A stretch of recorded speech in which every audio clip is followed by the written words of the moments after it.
Hello and welcome back to Farming with Bud.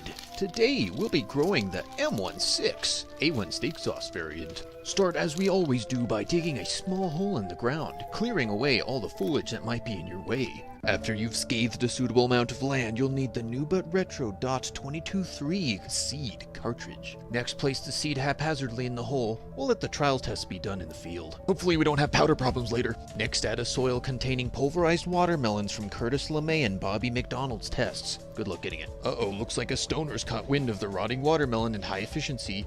Looks like Eugene Krabs has designed you the perfect polymer poodle shooter.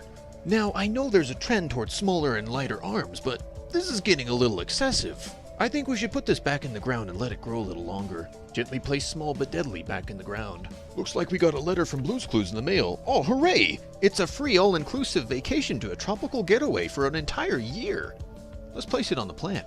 Your seedling looks like it's coming along quite nicely, but remember, it's always important to add some fertilizer. Since we're going to the rice fields, we might as well get a head start. Add some rice to get the calories your seedling needs to grow. After about 16 days, I guarantee you've got something that your enemy hasn't seen before, though it's still a little bit too small to even be used for a deer hunter. And there's just too many other plants surrounding it. We need to do something about this. Oh wait, hold on. I smell some debauchery. What's going on here? Something's been robbing nutrients from our plant. It's just as I suspected. The local ant population has taken upon itself to create a Ho Chi Minh Trail to steal your rice. How rude. We really need to do something about this problem. Get your hands on some Secret Agent Orange and douse your plant in the surrounding area with it. We were going to call 007, but he's a little too expensive to hire, and he's also copyrighted. Are you drinking that? For the love of God, I really don't recommend putting that in your mouth. Splooge the rest of it on the seedling, why not? Oh yeah, it's all coming together. After another 9 weeks of basic training, Pat McNamara's wet dream, I mean our seedling, is coming to fruition.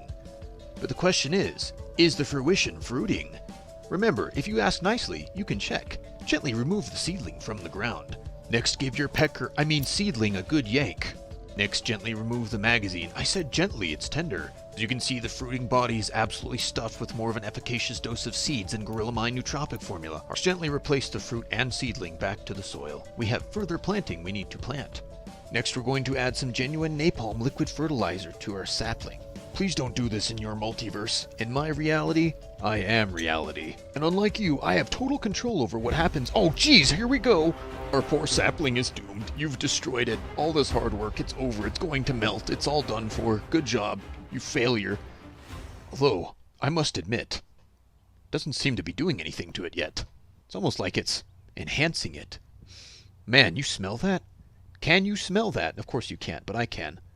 I love the smell of napalm in the morning. You know that smell, that gasoline smell. Nothing in the world smelled like that. It smelled like pure gasoline. Okay, perhaps it's time we extinguish it. Time to extinguish, okay. Something's not right here. Oh, wait a minute, that's right. We use napalm. It's not just gonna go out. Genius idea. As if the Secret Agent Orange wasn't enough, it appears the napalm is also depriving the vegetation of the surrounding area. I ain't no fortunate son. Now the smoke is blowing in my face. This is starting to become a real nuisance. We need to figure out a way to extinguish this netherrack. Why don't we just try blowing on it again? That seems to have worked in the past. Though I admire your tenacity, this is like trying to put out the Balrog with a bucket of water. As Robbie Rotten would say, let's try something else. Wow, that worked surprisingly well. Who would have imagined more soil equals less fire? I'm no mathematician, but that formula makes sense to me, compadre. Make sure the sapling is standing. Oh, that's hot. That's hot. Well, if you're ever on fire, it looks like rolling in the dirt works pretty well. Next, to keep the seedling insulated, request a dry sock from Lieutenant Dan. He'd be more than happy to give it to you because he doesn't have legs anymore. Finally, at long last, after 5 weeks and 56 days, it's here. A sock filled with soap to whack Gomer Pyle. Just kidding. It's the m-16 A1 Steak Sauce Edition.